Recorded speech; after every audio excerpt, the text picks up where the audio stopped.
할렐루야. 주님의 이름으로 축복합니다. 세상은 늘 염려하게 하고 혼란하게 하고 또 하나님을 바라보지 못하게 어수선하게 만듭니다. 회방하는 역사가 많습니다. 더운 날 추운 날에는 늘 온도가 어떻다. 또 요즘에는 하나가 더 늘었어요. 미세먼지가 어떻다. 그리고 관심이 많은 또 분야잖아요.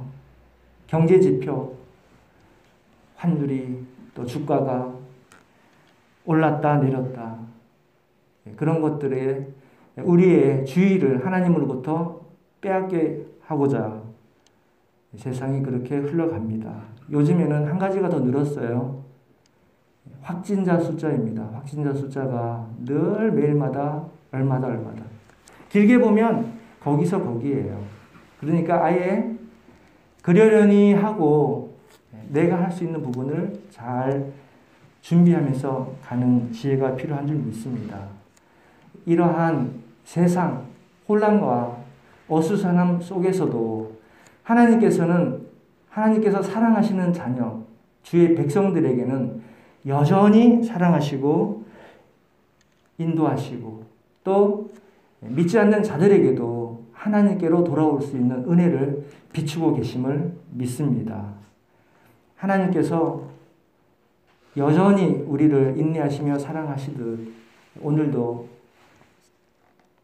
서로 함께 축복하는 인사 나누겠습니다. 옆자리에 계신 분들 축복합니다. 이렇게 인사하시겠습니다. 축복합니다. 우리가 하나님을 바라보는 것이 믿는 자들에게 덕이 되고 믿지 않는 사람들에게 하나님을 바라볼 수 있는 귀한 하나님 경외하는 하나님의 기뻐하시는 자녀가 되실 줄 믿습니다. 오늘은 준비하는 제자들이라는 제목으로 말씀을 준비했습니다. 준비는 늘 미리 해야지 의미가 있잖아요. 지난 뒤에는 준비가 의미가 없습니다. 항상 상황, 사건 이전에 준비가 되어 있어야 됩니다. 우리가 마스크를 쓰고 사는 시대가 오기 전에 이미 그때까지 준비해야 될 것이 준비가 되어 있어야 되는 것처럼 하나님 때에 따라서 하나님께서 우리를 인도하시는 대로 준비될 것들이 준비되어야 한다는 것을 다시 한번 헤아리게 됩니다. 준비가 안 돼서 때가 늦으면 현재가 급급해져서 필요한 것들을 놓치게 되는 경우가 많습니다. 앞으로 다가오는 일은 우리가 잘 깨달을 수 없지만 지나간 일에 대해서 한 번쯤 돌아보면 그런 부분들이 지혜로 다가옴을 느끼게 됩니다. 제 어릴 때 생각을 많이 합니다. 요즘에 소년기가 있었고 또 청년기가 있었죠. 초등학교 시절, 중학교 시절, 고등학교 시절 비슷하지만 조금씩 달라요. 초등학교 저학년 때는 기억이 많이 안 나고 한 중학교 때쯤 됐을 때인 것 같은데 친구들 중에 조금 앞서간 친구들이 있었던가 봐요. 전혀 생각도 못하고 있는 일들을 다음 주 수요일 날 소풍 간다더라. 또 다음 주부터 중간고사가 시작된대. 또 이제 체육대회 하는 날이야. 이런 굵직한 날들, 관심 있을 만한 일들을 알려주는 친구가 있었습니다.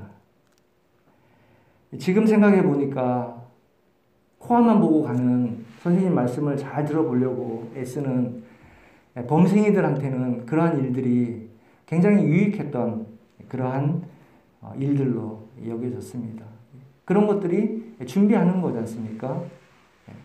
앞에 다가오는 날들을 때에 맞춰서 늘 공부는 해야 되는 거지만 시험 기간에 맞춰서 시험 공부를 대비하는 것, 이런 것들이 아마 지혜로운 제 친구들, 그 당시에 믿음이 있었는지 없었는지는 모르겠어요. 그런 것들이 믿음 안에서 그렇게 준비되고 있다면 하나님께서 기쁘게 여기실 줄 믿습니다. 오늘은 제자들이 준비한 모습을 통해서 우리가 이 땅에서 신앙생활 하는 동안에 천국을 향하는 준비에 대해서 돌아보는 시간이 되겠습니다. 직장 생활도 그랬던 것 같습니다. 지금 다시 직장을 들어가게 되면 그때보다는 지혜도 있고 믿음도 있기 때문에 더 잘할 수 있을 것 같아요. 그때는 너무나 하나님도 제대로 몰랐고 또 하나님의 뜻도 몰라서 그 가운데에 급급하게 열심히만 하려고 허덕이며 살아갔던 그때였던 것 같습니다. 좀 성과가 좋고 일을 잘하는 동료들은 항상 주간회의를 준비를 잘 하더라고요. 돌아보니까 주간회의가 굉장히 직장 안에서는 중요한 역할이에요. 주간회의를 준비하는 것이 한 주간의 자기의 직무예요. 그런데 조금 평가가 낮은 사람들은 주간회의를 대비하기보다는 매일매일의 급급한 일에 열심을 내는 경우가 많이 있습니다. 우리의 인생살이 또 신앙생활 자체가 그러한 다가올 날, 하나님께서 인도하시는 날에 대해서 준비가 필요하다라는 것을 요즘 많이 깨닫는 기간이 되고 있습니다. 하나님께서는 자녀들에게 중요한 것이 진짜 중요하고 대부분의 급한 일들은 그렇게 중요하지 않다라는 것을 계속 반복적으로 알려주시는 것 같습니다. 우리가 이 땅을 살아가는 동안에 유한한 일생에 대해서 급급하지 않고 하나님께서 주시는 구원, 영생을 위한 구원이 중요하다. 그리고 이 영생을 위해서 준비하고 또 다른 이들에게 천국을 전할 수 있는 귀한 하나님의 자녀들이 또 예수 그리스도의 제자들이 다 되시기를 주님의 이름으로 축원드립니다. 오늘 본문을 보면 제자들은 이제 승천하시는 예수님, 즉 제자들로부터 천국으로 떠나가셨어요. 이제는 제자들 스스로 말씀에 따라 신앙을 경주하면서 그동안 따라다니면서 수동적이고 조금은 소극적이었던 보고 배우기만 하는 모습이 아니라 이제는 자발적이고 적극적으로 움직여야 하는 국면이 전환된 그런 상황인 것입니다. 국면 전환. 하나님께서 온 세상의 사람들로부터 주목해 하시고 마스크를 통해서 국면이 전환되었음을 깨닫게 하시는 그러한 긴 시간을 가고 있는 줄 믿습니다. 그동안 함께 했던 예수님과 이제 승천하신 예수님과 물리적으로 떨어지고 이제는 제자들 스스로 그동안 분부해 주셨던 것, 이룬 말씀들 그리고 보고 배운 것들을 스스로 행하면서 가야 하는 그러한 국면이 된 것입니다. 이런 국면에서 제자들에게는 준비가 중요했고 준비하는 그 과정들을 통해서 하나님께서 또 인도해 가시는 줄 믿습니다. 성령 강림도 이미 함께 말씀을 듣고 주님께 다가가는 분들에게는 믿음이 있는 분들에게는 이미 성령께서 함께 하십니다. 또한 내주하셔서 주인으로 모시고 인도함 받는 모든 이들에게는 하나님께서 인도하시는 이미 성령 강림이 일어나신 그러한 상황이지만 말씀을 듣는 사람들 가운데 이 말씀은 녹음이 돼서 외부에도 전해지고 있습니다. 듣는 자들이 하나님을 깨닫고 돌아올 수 있는 또 믿음이 생긴 이후로 성령 충만한 믿음의 사람으로 변화할 수 있도록 그러한 말씀이 되기를 원합니다. 간혹 성령님에 대해서 궁금해하시는 분들도 계십니다. 성령에 대해서 몇 가지 중요한 내용들은 말씀 이후에 또 전해드리겠습니다. 성령 강림은 하나님께서 이미 예비하시고 준비하신 이 땅에 남아있을 제자들과 또 제자를 통해서 믿는 모두, 그리고 2000년이 지난 우리들에게도 예수 그리스도를 깨닫게 하시고 하나님을 하나님 되게 할 수 있는 인도하시는 은혜이신 것입니다. 이 성령님을 우리가 잘 깨달을 때에 말씀을 깨닫는 지혜와 또 말씀을 통해서 남이 아닌 나를 돌아보는 지혜가 하나님께서 원하시는 믿음의 열매를 맺게 하시는 귀한 보혜사 성령님인 줄 믿습니다. 성령님의 도우심으로 우리가 이 말세의 지마를 살아갈 때에 다시 오실 예수님을 잘 바라볼 수 있도록 준비시켜 주실 줄 믿습니다. 준비가 덜 된 상태에서 그 일이 일어났을 때에는 이거야말로 큰 비극이 되는 것입니다. 그때에 말씀을 믿고 확신을 갖고 평강히 주님을 기뻐하며 소망으로 맞이하는 사람들과 또 두렵게 생각하는 분들, 그런 분들에게 하나님께서 사랑하는 자녀들에게 담대함과 소망과 기쁨으로 기다릴 수 있도록 늘 일러주시고 인도하여 주실 줄 믿습니다. 베드로의 경우 십자가에 달리시고 또 그 전에 잡히실 때에 3번 부인하고 또 평소대로 고기 잡으러 다시 일상으로 돌아간 그 베드로도 다시 부활하신 예수님을 직접 만나고 또 성령 강림 이후에 새롭게 변화하는 모습을 우리가 볼 수가 있습니다.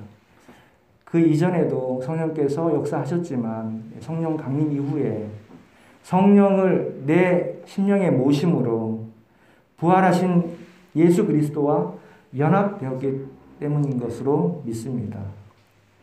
오늘 성령 강림을 준비하고 또 다시 돌아보는 오늘 본문을 통해서 배우는 내용은 첫 번째로 제자들은 모여서 기도하며 약속하신 성령을 기다리고 있었다는 것입니다. 오늘 함께 봉독한 12절, 13절에 보니까 제자들은 감람원이나 하는 산으로부터 예루살렘으로 돌아왔고 이 감람원은 예루살렘에서 가깝다. 그리고 안식일에 가기 알맞은 길이다. 유대인들은 주일에는 그 당시에는 이제 안식일 4km 이상 걸으면 일하는 사람이 되기 때문에 4km 이상 걸으면 율법에 저촉이 됩니다. 그래서 한 3, 4km 되는 지역 안에 있다가 안식일을 지내게 됩니다. 그래서 안식일에 알맞는 길 이렇게 기록이 되어 있고 13절에 들어가 저희 유하는 다락에 올라가니 늘 모이고 기도하고 말씀을 나누는 그 다락에 올라가니 거기에 11제자가 다 거기에 있어. 13절 끝에 보면 다 거기 있어. 이렇게 다 모인 것을 알 수가 있습니다. 예수님께서 분부하셨잖아요. 예루살렘을 떠나지 말고 성령을 기다리라. 11제자들은 분부대로 예루살렘을 떠나지 않고 모여서 분부하신 보혜사 성령을 기다리고 있는 것입니다. 모임이 어려운 지금 시기지 않습니까?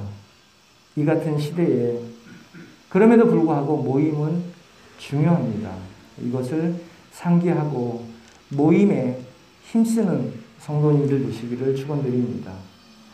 율법은 강제로 지키라고 하는 것 같지만 율법 안에 하나님께서 한량없는 사랑과 은혜를 담아서 백성을 사랑하는 마음으로 백성들이 사단에게 미혹되지 않도록 늘 인도하시는 말씀입니다. 이 기준을 통해서 두 가지, 하나는 기준을 지켜낼 수 없다라는 것, 그리고 이 기준을 통해서 내 의가 불의하다는 것을 반드시 하나님께 의지할 수밖에 없다는 것을 깨닫는 하나님의 귀한 은혜가 임하는 걸로 믿습니다. 두 번째로는 마음을 같이하여 모여서 기도에 힘쓰는 제자들을 볼 수가 있습니다. 14절에 보면 다 같이 합독을 했는데 여자들과 예수의 모친 마리아와 예수의 아우들로 더불어 함께 마음을 같이하여 전혀 기도에 힘쓰니라. 마음을 같이하여 그냥 기도하는 것이 아니고 합심하여 기도하는 것입니다. 성경에 기록된 말씀이지만 오늘 우리가 함께 합독하고 말씀을 전하며 듣는 우리 귀에 들리는 말씀은 하나님께서 글과 사람들의 입을 통해서 다시 한번 들려주시고 깨닫게 하십니다. 더불어 마음을 같이하여 기도에 힘쓰라 말씀하십니다. 이것은 아는 건데 쉬운 말인데 우리가 지켜내기는 어렵습니다. 그리고 기도하는 과정에 마음이 하나가 되기가 어렵다는 것도 깨닫게 됩니다. 그러한 것을 아는 사람들, 주님의 제자의 길을 가는 분들임을 믿습니다. 전도를 해보면 하나님의 마음을 깨닫게 됩니다. 전도를 해보면 하나님께서 나에 대한 사랑과 은혜가 얼마나 한량없는가라는 것을 깨닫게 되고 하나님에 대해서 마음이 더욱 새로워지고 천국을 소망하게 되는 저를 발견하게 됩니다. 마음을 같이 하는 일이 너무나 어렵습니다. 그래서 바울 사도가 고린도 1장 10절에 권면한 내용 중에 형제들아 내가 우리 주 예수 그리스도의 이름으로 너희에게 권하노니 모두가 같은 말을 하고 너희 가운데 분쟁이 없이 같은 마음과 같은 뜻으로 온전히 합하라 이렇게 말씀하셨습니다. 이것은 바울 사도가 전하는 말이 아니에요. 바울 사도가 내가 우리 주 예수 그리스도의 이름으로 전한다고 말씀하고 계십니다. 단에서 이 말씀을 전하는 저도 제가 드리는 말씀이 아니라 하나님께서 사랑하는 자녀들, 주의 백성들에게 상기하도록 전하는 말씀으로 그렇게 믿습니다. 제가 사회에서 직장 생활을 잘 하다가 세상 사람들이 보기에는 잘 나가는 사람처럼 보였는데 어느 날 제가 주님을 깨닫고 좀 과격하게 돌아섰습니다. 하나님께서 급하게 인도하셨기 때문에 돌아선 걸로 저는 믿고 있어요. 그런데 그렇게 된 그 과정들을 보면 세상 속에서는 하나님의 말씀이 온전하지가 못하다라는 것을 깨달았습니다. 봉사단체를 통해서도 주의 사랑을 전하고자 트라이 한 거죠. 이제 갓 깨닫고 말씀대로 순종하려고 하는 그 어린 신앙을 가진 한 전도자가 전도를 위해서 주의 사랑을 전하고자 애쓸 때 그 얼마나 아장걸음이었겠어요. 그런데 크리스찬들이라고 하는 사람들이 모여서 좋은 일을 하려고 하는데 말이 너무나 달라요. 믿는 사람들인데도 다르고 똑같은 하나님 말씀도 달라요. 그러다 보니까 갈등이 되고 주의 자녀들이 모인 가운데에서도 이해가 되지가 않는 일들이 많이 있습니다. 이것은 비록 단체뿐만이 아니고 가정 내에서도 부부 간이나 또 가족들 간에 부모와의 간에도 이런 것을 우리가 믿음을 가지고 신앙을 경주하다 보면 깨닫게 되고 이러한 과정을 통해서 남을 변화시키는 것이 아니라 내가 변해가는 과정으로 하나님께서 인도하심을 느끼고 변해가게 되는 것을 느낍니다. 하나님께서는 우선은 남이 아닌 나를 온전케 하시고 회복시켜 주시며 사랑으로 인도하여 주시는 하나님을 믿고 나아갈 때에 하나님께서 열매를 맺게 하여 주실 줄 믿습니다.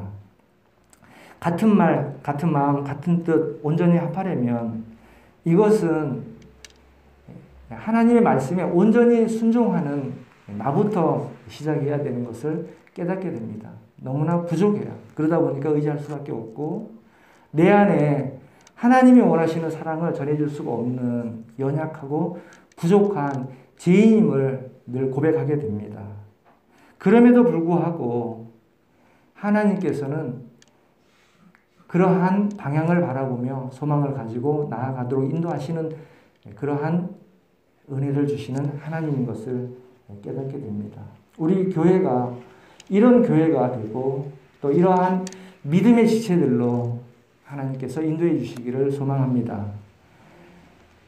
10계명도 10가지 계명이 있지만 1계명부터가 걸림돌이잖아요. 그런데 1계명만 되면 나머지는 너무나 쉽고 1계명도 하나님을 사랑하게 되면 쉽게 받아들이고 부족하지만 하나님의 말씀을 온전히 행하고자 애씁니다. 그렇다고 부족하다고 해서 실망되지 않고 새롭게 힘주시고 또 인도해 주시는 하나님을 발견하게 됩니다.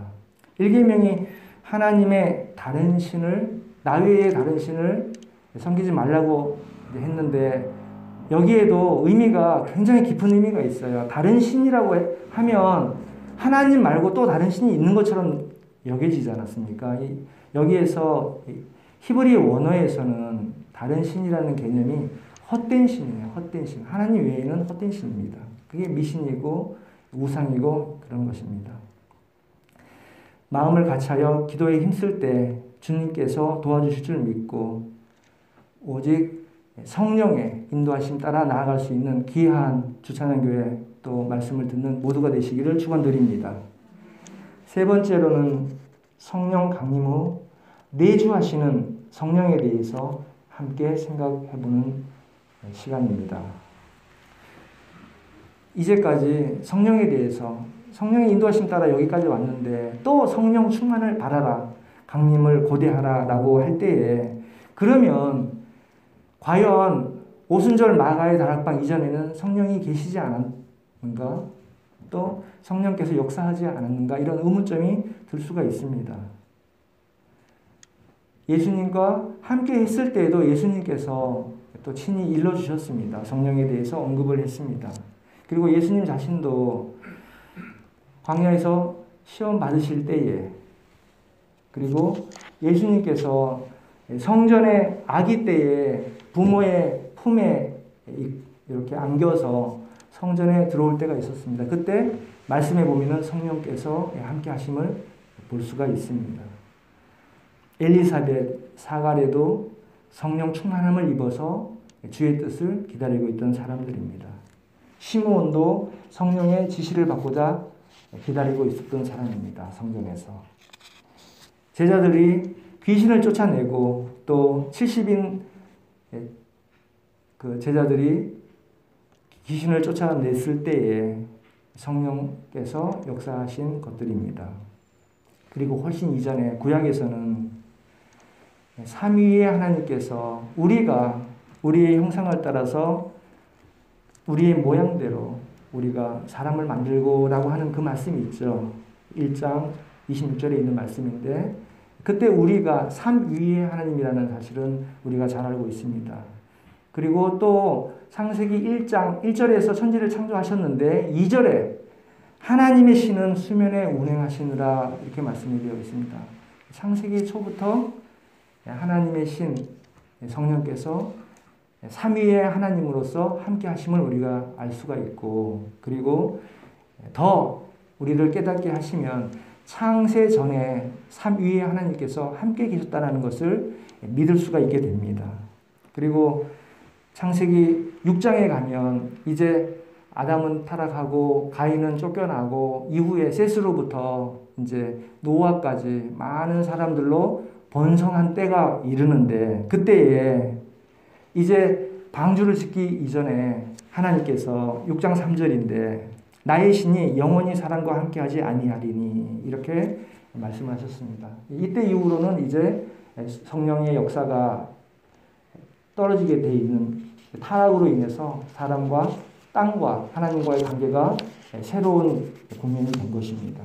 이후에 민수기에서 여호수아 또 사사기의 입다, 삼손 또 다윗도 시편 51편 11절에 내 죄를 자백하면서 성령을 거두지 말라고 탄원하기도 했습니다.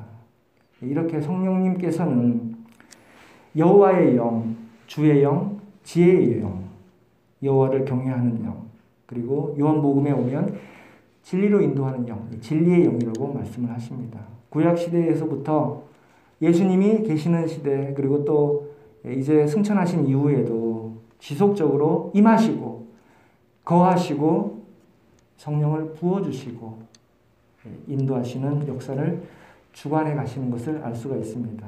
다만 성령 강림과 성령 강림 이전이 다른 것, 성령 강림의 이전과 성령 강림의 이후가 다른 것, 그것은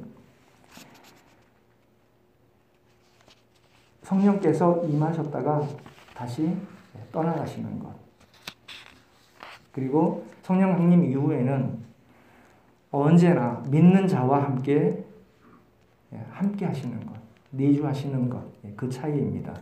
그리스도 예수께서 교회의 머리가 되었고 우리는 교회의 지체잖아요. 예수님의 몸의 지체이기 때문에 이후로 늘 내주하시는 성령님과 함께 하게 되는 것입니다. 그러므로 성령과 지속적인 교통을 통해서 하나님 보좌 우편에 계신 예수 그리스도와 교통할 수 있게 된 것입니다. 이것은 영어로는 with in 이런 차이예요. 함께 하심과 내주하심, 비슷한데 간만의 차이가 많은 차이를 보여주는 것처럼 우리가 늘 내주하시는 성령께서 성령 충만해야 함을 보고 배우고 깨닫게 하심을 알 수가 있습니다. 성령 세례는 특별한 사건, 체험이라면 성령 충만은 지속적인 사건, 체험이 되는 것입니다. 그러므로 오늘 말씀을 듣는 모두는 성령 충만을 사모하시기를 축원드립니다. 누가복음 11장 13절에 하늘 아버지께서 구하는 자에게 성령을 주시지 않겠느냐 이렇게 말씀하셨어요. 앞에 이 성령에 대해서 좋은 것을 주시지 않겠느냐 말씀을 하셨고 또 풀어서 성령을 주신다고 하셨습니다. 이 성령은 예수님을 잘 알 수 있도록 인도해 주십니다. 예수님께서도 내가 떠나가면 보혜사 성령께서 오신다라고 일러주셨습니다. 성령님의 조명하심으로 말씀을 더 잘 깨닫게 되고 또 말씀으로 분별할 수 있게 되고 말씀으로 진리 가운데 거할 수 있도록 인도하시는 그 성령님이신 것입니다. 이것을 우리가 믿고 의지할 때에 우리 자의가 죽고 예수님께서 주인이 되셔서 우리를 평강과 담대한 소망으로 인도하여 주실 줄 믿습니다. 이것을 깨달은 바울 사도가 로마서 8장 전체를 통해서 육신의 사람과 영의 사람에 대해서 쭉 39절인가까지 말씀을 하고 계십니다. 그 중에 하나가 로마서 8장의 3절인가 육신이 할 수 없는 율법을 하나님이 하시게 하셨다. 이렇게. 그리고 성령께서 기도할 바를 모르는 우리에게 우리를 위하여 친히 간구하신다라고 말씀을 하시고 보증을 해 주셨습니다. 이 복된 소식이 우리에게 소망이요 또 하나님의 사랑을 전할 수 있는 힘과 또 하나님의 은혜가 되시기를 주님의 이름으로 축원드립니다. 마지막으로 이 성령은 은사 또 능력 자기를 내세우는 그러한 하나님의 보증이 아닙니다. 방언받는 것이 성령 받은 척도가 아닙니다. 그리고 목회자의 능력이나 교회에 역사하시는 하나님의 능력 이런 것도 아닙니다. 오직 성령을 통하여 예수님을 증거하고 예수님 가운데 진리 가운데 말씀으로 인도하시는 보혜사 성령님인 것을 성경대로 예수님께서 그리스도가 되신다는 것을 인도하시는 보혜사 성령님인 줄 믿습니다. 성령께서 내주하시면 기도가 어렵지 않습니다. 24시간 기도가 가능해집니다. 또 기도하시면 성령께서 풍성히 내주하십니다. 사단은 우리를 방해해요. 갈라놓고 자아를 부추게 해요. 내 안에 두 사람이 있지 않습니까? 두 법이 있는데 자아가 나타나면 지는 거예요. 마귀는 이것을 부추깁니다. 늘 성령님께 의지하여 준비된 신앙으로 내주하시는 성령님께 다스림 받아 승리한다는 것은 예수 그리스도의 사랑을 전할 수 있게 되는 것입니다. 내 힘이 아니라 의지할 때에 하나님께서 인도하여 주실 줄 믿습니다. 기도하시겠습니다. 하나님 아버지, 늘 성령의 교통으로 함께 모이게 하시고 모일 때마다 기도하게 하시고 성령 충만함으로 부족하고 연약하지만 온전히 주님을 따를 수 있도록 인도하여 주시옵소서. 우리 주 예수 그리스도 이름으로 기도드리옵나이다. 아멘.